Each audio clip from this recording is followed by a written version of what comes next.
Vincent, je crois qu'il y a 5 étapes clés dans le parcours vraiment d'accompagnement. Alors successivement, il y a je m'informe, je m'oriente, je me forme, je structure mon projet, j'immatricule mon entreprise. Mais est-ce que finalement le plus important, notamment pour la CMA 57, est-ce que ce n'est pas finalement de proposer un accompagnement sur mesure? Alors tu as raison Arnaud, c'est la spécialité de la maison, c'est de proposer un accompagnement sur mesure. Mais pour pouvoir démarrer cet accompagnement sur mesure, il faut déjà que la personne vienne chez nous. Donc la toute première chose qu'un artisan ou quelqu'un qui veut créer son entreprise ait comme réflexe, c'est déjà de venir vers la chambre de métier. 2 solutions, soit téléphoner au 3006, ligne normale, ou de passer dans l'un de nos 4 sites qui sont un peu partout sur la Moselle, Metz, Thionville, Forbach ou Sarrebourg. Une fois qu'ils auront franchi les portes de ces bâtiments ou au téléphone, un conseiller va leur être dédié et ils vont pouvoir commencer leur démarche. Je reviens quand même sur ces 5 étapes clés.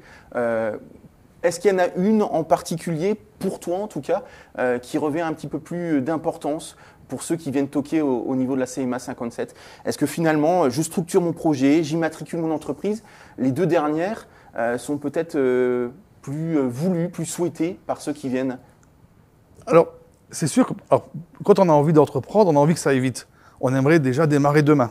Donc on voudrait que ce soit immatriculé le lendemain, et puis dans 2 jours, ça y est, on peut démarrer notre activité et faire profiter à nos clients de notre passion, de notre savoir-faire. Mais pour pouvoir aller jusque-là, il faut d'abord commencer par la première qui me semble la plus importante, c'est je m'informe. Parce qu'il faut déjà savoir qu'est-ce qu'on veut faire. De quelle façon on va s'installer? Est-ce qu'on va s'installer en micro-entreprise? Est-ce qu'on va s'installer en SARL, en SA? Donc toute cette forme juridique, c'est déjà important. De savoir si on a les bons diplômes.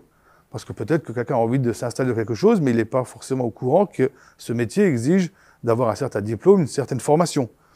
Et pour cela, il faut vraiment qu'il soit accompagné de façon à ce que son projet corresponde, son statut corresponde et son immatriculation à l'activité qu'il veut réaliser.